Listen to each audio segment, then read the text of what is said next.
शिक्षण मंत्री धर्मेंद्र प्रधानांच्या राजीनाम्यावर कोणतीही तडजोड नाही। केंद्र सरकारसोबत बैठकीनंतर सीजेपीची भूमिका।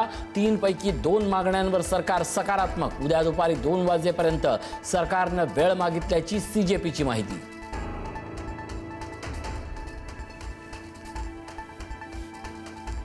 नीट पेपरफुटी दुरुस्ती विधेयकाला कॅबिनेट बैठकीत मंजुरी। दोषींना 10 कोटींचा दंड आणि 10 वर्षाच्या शिक्षेची तरतूद। येत्या सोमवारी विधेयक संसदेत मांडण्यात येणार।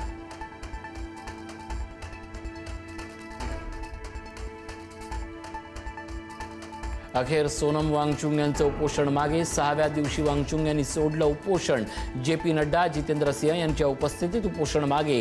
65 खासदारांनी भेट घेतल्यानं उपोषण सोडल्याची वांगचुक यांची माहिती।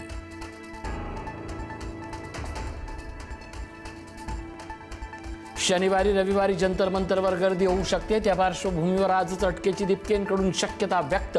अटक झाली तरी प्रधानांच्या राजीनाम्यापर्यंत आंदोलन सुरूच ठेवा, अभिजित दिपकेंचं आंदोलकांना आवाहन।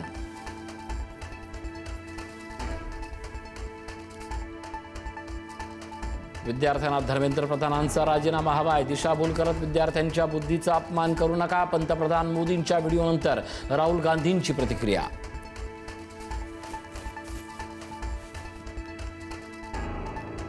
सलग 5व्या दिवशी विरोधकांचा लोकसभेत गोंधळ। धर्मेंद्र प्रधान यांचा राजीनाम्यासाठी घोषणाबाजी। विरोधकांच्या गदारोळामुळे लोकसभेचं कामकाज सोमवारपर्यंत तहकूब।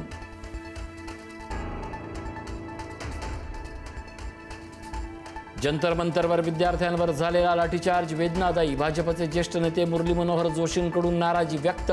विद्यार्थ्यांच्या मागण्यांकडे सहानुभूतीनं पहा, संवादातून तोडगा काढा, जोशींचं सरकारला आवाहन।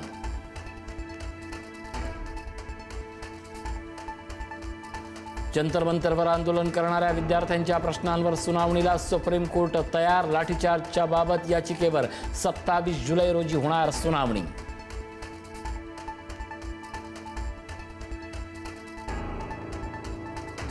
मुंबईत शिवाजी पार्कवरच्या तिरंगा रॅलीला तरुणाईचा तुफान प्रतिसाद। उद्धव ठाकरेंसोबतच आदित्य आणि अमित ठाकरेही सहभागी। धर्मेंद्र प्रधानांचा राजीनामा घेऊनच या, आपल्याला सिस्टीम बदलायची आहे। अभिजित दिपकेंसोबत फोनवर बोलताना आदित्य ठाकरेंचा एल्गार।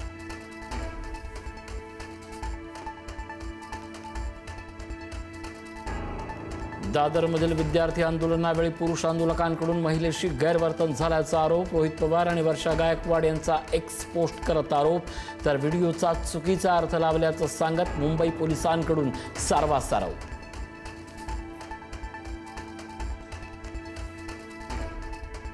आषाढी एकादशीच्या महापूजेसाठी मुख्यमंत्री फडणवीस पंढरपुरात। टाळ मृदुंग वाजवत फुगडी खेळण्याचाही लुटला आनंद। मुख्यमंत्र्यांच्या हस्ते कर्जमाफी झालेल्या शेतकऱ्यांना प्रशस्तीपत्रकाचं वाटप।